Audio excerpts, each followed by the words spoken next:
you know, ECM, you know, that's Jack DeJohnette, that's right. Dave Holland, that's, Keith you know, Jarrett, everybody, these yeah. guys. Yeah. It's like, you know, maybe I'm going to do a record with those guys. That was a possibility. Gary was like, why would you want to use those guys when you've got this really great band with that bass player, you know, that guy that you keep bringing up here? He's really good. And I'm like, you mean Jaco?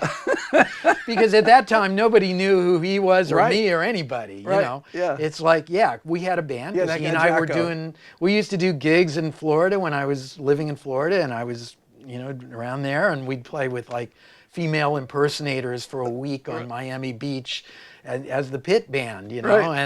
And he and I immediately became really good friends. And when I started to, you know, I moved to Boston to join Gary, and I was teaching at Berkeley. I was like, come on up, and I got this great drummer, Bob Moses, who's playing with Gary. You know, let's play some trio gigs. And then it became a regular thing, and we started playing around. So you guys would play around Boston? Yeah, we were a real trio. band. Okay. We were a real band. Okay. And Gary was like, you ought to use your band. They know your tunes, and, you know, it's kind of an interesting sound with this bass player and everything. I'm like, yeah, okay, you're right. So we then, you know, we went to, you know, like you said, Dream So Real, and I think we only had a day officially to record.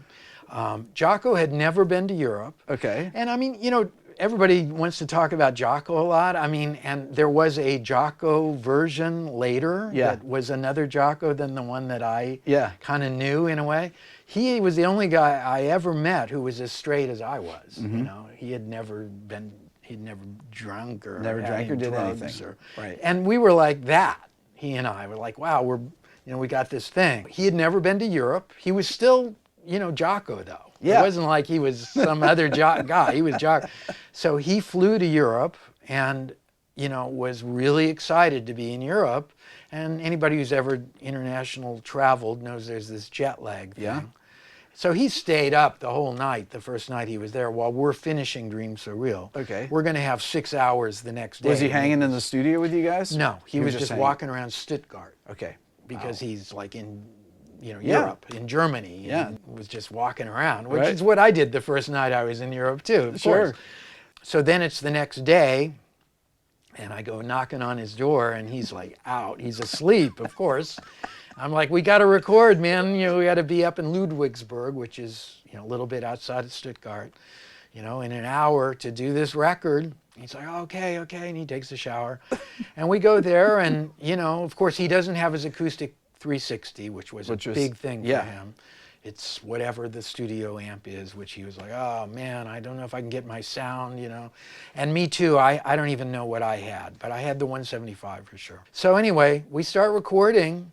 And in a flash, 1 or 2 takes. And you were used to playing with you guys were used to playing with each other. Yeah, we were a band. We all knew the tunes. Yeah. The only tune that we didn't know was the tune called, I always called it B&G, and it ended up being called Midwestern Night's Dream. Because I had been messing around with a lot of odd tunings of 12 strings around them.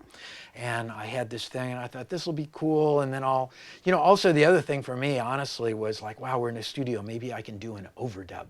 Because I don't think I'd ever done an overdub. Back then, you know, that wasn't that common, you know, in 1975 or whatever, you know. I mean, you didn't have home studios or anything. You'd have to go rent a studio to do that. I'm like, okay, so I'm going to play this thing on the 12 string, and then I'm going to overdub on it. I'm going to play a solo or something. So we got as far as we got on that first day, which was most of the record. Okay. But it was agreed that we would come back the next day and finish and mix. Okay, and Gary was hanging out in the studio, well, right? the point of all this is, Gary was the producer of the record. Yeah. And the fact that he's not credited, I think, is really a shame. Because he was the guy. He was there. I mean, the other guy was there too. And certainly he's a very famous producer. But Gary, in terms of what producers do, from beginning to end, he was pre-production and everything. Yeah, with absolutely. You bringing him the tunes and working on them. Absolutely.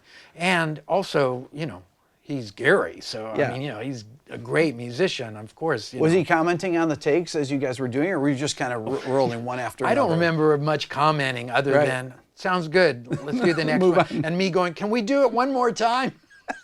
No, sounds good. And I mean, I don't think there were more than 2 takes of anything. Wow. So that led to the last thing we did, which was this Midwestern Night's Dream thing, which I tried to overdub a solo, and it really, even I knew it didn't work. And then I was like, you know, I want to write a melody then. So I went back and wrote this melody for Jaco to play, which is what happens on the end of the tune. Yeah.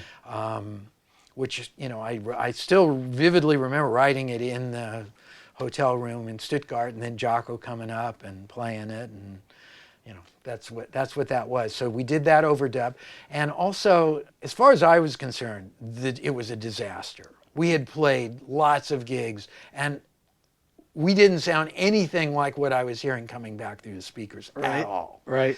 And you know, that happens to musicians a lot. Of course. In general. Yeah. With, you know, I was pretty green then. You know, I had done a couple records with Gary and a few little things here and there, but I didn't really know what was going on.